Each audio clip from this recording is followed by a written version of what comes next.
Mazda's been without a two-row mid-size crossover for several years now, relying on the compact CX-5 and CX-50 to carry the charge. But now there's an option for people who need a little bit more space than those, but don't want to commit to the full-size three-row CX-90 crossover. Meet the 2025 Mazda CX-70.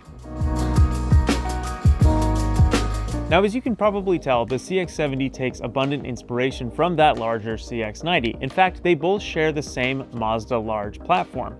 But there are some key differences insofar as styling is concerned.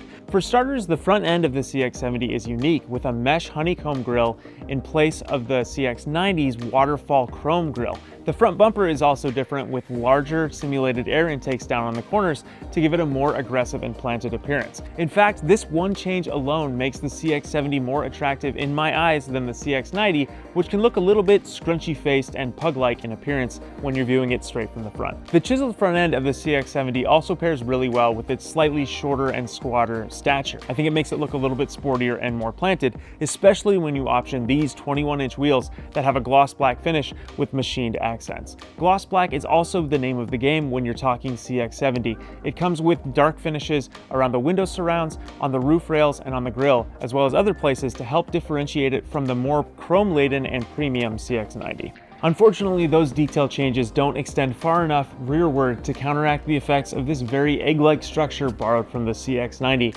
I can't look at this and not be reminded of something like my neighbor's Ford Windstar minivan, and it's really an unfortunate detail on an otherwise pretty attractive premium crossover SUV. There are some changes down below. The rear bumper is a little bit more chiseled, again to kind of help the CX-70 look a little bit lower and more planted, but those changes just don't do enough to counteract the effects of this big old egg sitting up here. Now, as you may have noticed, this particular CX-9 is a plug-in hybrid, which means it makes use of Mazda's corporate 2.5-liter engine and a 15 kilowatt-hour battery to produce 323 horsepower and 369 pound-feet of torque.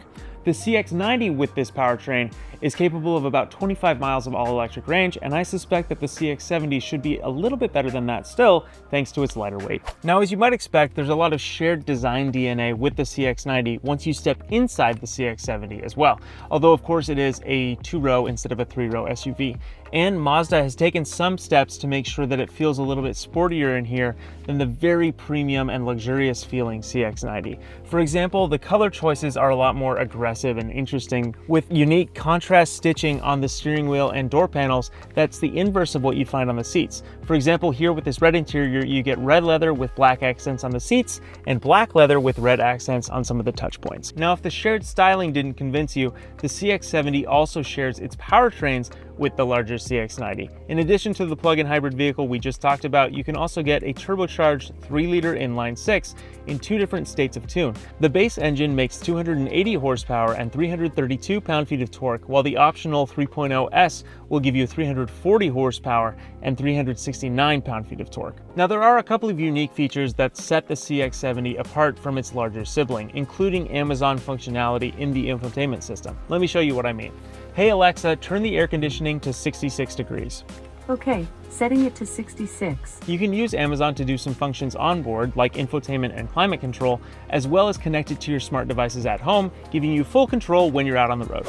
Now, being a 5-seater, the CX-70 doesn't have a third row getting in the way of tons of cargo space. In fact, with that second row folded, you could lay completely flat and enjoy some pretty cool car camping experiences if you're so inclined. And although Mazda hasn't confirmed pricing, you could pretty safely assume that it's going to be cheaper than the CX-90 upon which it's based. I wouldn't be surprised if it started at around $35,000, rising to $50 or $55, absolutely fully loaded. We'll find out more when the CX-70 goes on sale later this year and hopefully slip behind the wheel, so be sure to tune in then.